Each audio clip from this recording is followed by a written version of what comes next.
हमारे साथ phone line पे जुड़े हैं मांडल से प्रत्याशी रामलाल जाट जी, राजस्व मंत्री हैं मौजूदा सरकार में। सर बहुत बहुत स्वागत है आपका सच भी सड़क पर। धन्यवाद धन्यवाद सर बहुत बहुत शुभकामनाएं सर आपको भी। और सर किस तरह काम रहेगा जनता के, अगर आप जीतते हैं तो क्या कुछ जनता के लिए काम करेंगे, क्या कुछ आपकी प्रायोरिटीज रहेंगी? देखो कि हमने शानदार 5 साल में काम किया अशोक गहलोत जी के नेतृत्व में, और जिस तरीके से इस राज्य में आम लोगों को 2 तरह के काम, सार्वजनिक और व्यक्तिगत दोनों, कोई घर ऐसा बाकी नहीं रहा जिसमें हमने काम या राज्य का फायदा नहीं पहुंचाया हो। महंगाई के इस दौर में राहत देने का काम किया। आने वाले समय में हमारे काम के हिसाब से हम वोट मांगेंगे। जो काम हमारे अधूरे भी हैं या और नए करवाने जो हमारा घोषणा पत्र है, उसके आधार पर हम जनता के बीच में जाएंगे। लोकतंत्र में जनता ही माई बाप होती है, तो उन्हीं को हमारे कामों को गिनाकर और नए काम उनकी मांग के आधार पर हम पूरा करने का घोषणा ही नहीं, गारंटी भी देंगे। और जो गारंटी जनता हमारी इसलिए मान रही कांग्रेस पार्टी और अशोक गहलोत जी के नेतृत्व में राहुल गांधी जी की पद यात्रा को देखते हुए कि वास्तव में कांग्रेस इस लोकतंत्र में वोट को बनाने वाली पार्टी है, लोकतंत्र की माँ है। आज इस माँ को बचाने के लिए आम जन का हक बनता है, तभी जाकर गांव का चौमुखी विकास होगा, बेरोजगारी मिटेगी, लोगों को फायदा होगा। इन चीजों को लेकर हम जनता के बीच में जाएंगे। जाट जी कि इस बार कांग्रेस पार्टी ने बड़ा खेल तरीके से खेला है। जो स्ट्रैटेजी है वो यहाँ पर बनाई गई है, क्योंकि आप देखिए अब तक 15 लगभग 20 ऐसे मंत्री हैं जिनको उतारा गया है मैदान में, जिनको टिकट दिया गया है फिर से। यानी हम किसी को नाराज नहीं करेंगे भाई, सभी मंत्रियों को मौका देंगे फिर से। ये कोशिश है कांग्रेस पार्टी की। देखो, बेस्ट से बेस्ट तरीका टिकट में छांट के देने का होता है। एक मंत्री नहीं, एक विधानसभा में कई लोग एमएलए के दावेदार होते हैं, कई उसके बराबर के होते हैं, लेकिन टिकट एक को ही मिलता है। तो जो हमें मौका दिया है, तो उस मौके पर आम जनता को हम अपील करके उनकी सेवा में खड़े रहेंगे। जो हमने पहले काम किया है, हमारी पेट उससे कामों से बनी हुई है, तो उन चीजों को हम जनता में लेकर जाएंगे, जिससे हमें मौका मिलेगा तो हम दोबारा उन लोगों के काम करेंगे जो पहले बच गए और नए काम। यानी कि रामलाल जी, जो रिवाज चल रही है कि 5 साल बीजेपी आई, 5 साल कांग्रेस आई, यही जो चलता आ रहा है चलन, उसे अब खत्म करने की कोशिश कांग्रेस पार्टी करेगी। अब देखो, निश्चित रूप से पहली बार देखा होगा आपने कि गवर्नमेंट की एंटी इनकम्बेंसी जो हमेशा होती है वो नहीं है।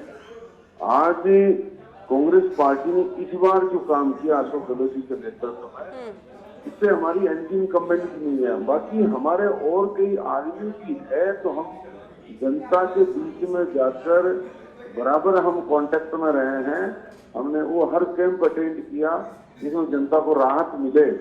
तो इन चीजों को देखते हुए जो परिपाटी है वो रीति है, ये पिछले 30-25 साल से ही बनी, ऐसा नहीं है पहले हमेशा ही कांग्रेस थी। लेकिन हमारे कई ऐसी दिक्कतें आई, कई हमारी कमियां थी, जिससे हम जनता के उन वादों को खरे नहीं उतर पाए। लेकिन इस बार हमने जनता का ही घोषणा पत्र था, जनता ने कहा जो किया।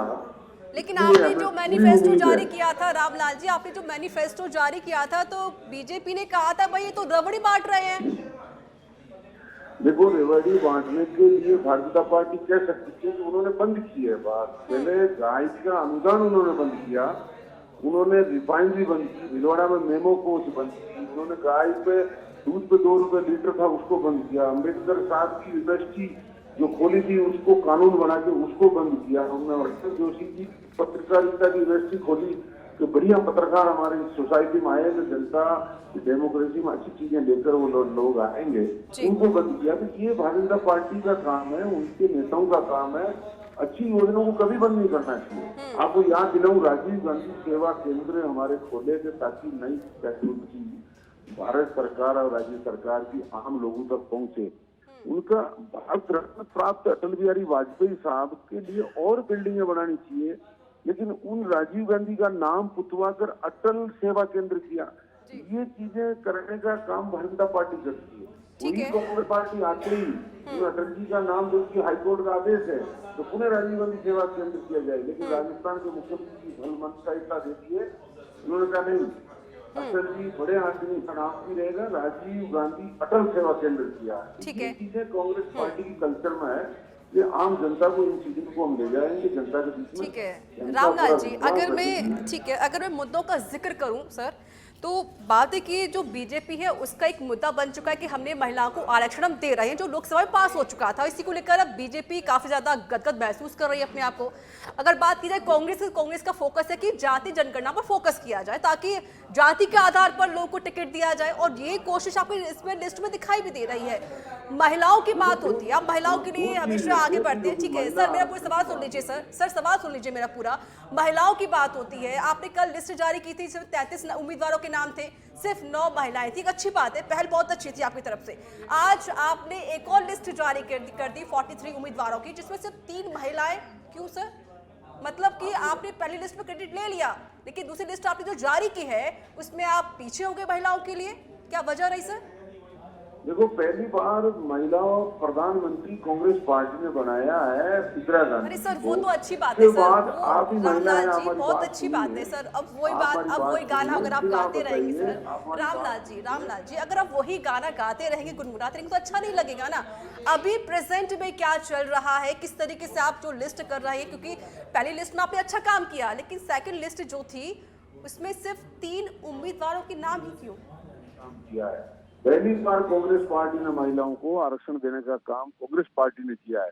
पिछली बार पार्लियामेंट में भी बिल लेकर आए, राज्यसभा में पारित सोनिया गांधी जी ने करवाया, मनमोहन सिंह के नेतृत्व में ये लोग भग गए थे, वो रुक गया था एक पार्लियामेंट में। उस पार्लियामेंट के को ये लोग लेकर आए अभी, तो उसको इसी समय लागू करना चाहिए, जबकि इन्होंने शब्द बाहर दिखा रहे हैं अच्छे दिन कब आएंगे, किसान की इनकम डबल करेंगे, ऐसा ही महिलाओं को जुमला ये लोग दे रहे हैं, जबकि कांग्रेस पार्टी ऐसा काम नहीं कर रही।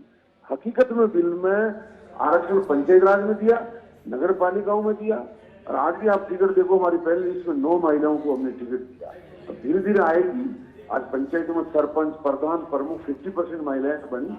ये किसकी बदौलत? कांग्रेस पार्टी की बदौलत है। तो ऐसा नहीं कि महिलाओं को कांग्रेस पार्टी हमेशा आगे रखती आई है, आधी आबादी है। महिला हमारी माँ है, देवी है, नवरात्रा चल रही है, तो कांग्रेस पार्टी हमेशा महिलाओं को ध्यान में रखते हुए फैसले किए जाना। दूसरा, आपने जातीय जनगणना की बात की है। हेलो, हाँ जी सर, जातीय जनगणना की बात की। जातीय जनगणना आज से थोड़ी है, ये तो अंग्रेजों के राज में ही जातीय जनगणना हो रही थी। आज उस जाति आज से थोड़ी है, जातियां सारी अच्छी होती है, संख्या कोई कम कोई ज्यादा होती है। आज जो राहुल गांधी जी बार बार कह रहे हैं कि पार्लियामेंट का बजट 5% ओबीसी और SC/ST में मिल रहा है, तो क्यों नहीं? उनके सेक्रेटरी जो फैसले करने वाले वो 3 लोग हैं 90 में से। तो ये हक आज पढ़ा लिखा आदमी हर समाज में हो गया, तो सबको आरक्षण मिलने का जो उम्मीद जगी है, तो क्यों नहीं होनी चाहिए। जिसकी जनसंख्या जितनी है उसको उतना हक मिलना चाहिए। EWS का भी हमने किया है। EWS में जो गरीब लोग हैं, कई उनके राइडर हटाकर इस चीजों को किया है ताकि उन लोगों को इसका फायदा मिले। जातीय जनगणना होना है वो जरूरी, हर समाज को, हर जाति को बराबर अपना हक मिले। एक बहुत अच्छा काम कांग्रेस पार्टी ने अपने चिंतन शिविर में भी लिया, उसको मुख्यमंत्री अशोक गहलोत जी राजस्थान में लागू करने का काम किया। ठीक है सर, देखिए मुद्दे होंगे और फिर डिबेट भी देखिए सच परख लगातार करवाता रहता है। ज़रूर आपको बुलाएंगे और आप भी यहाँ पर बोलेंगे, लेकिन बहुत बहुत शुभकामनाएं, आपको प्रत्याशी बनाया गया है और उम्मीद करते हैं कि आप ज़रूर जीतें भी। तो बहुत बहुत शुभकामनाएं आपको सर।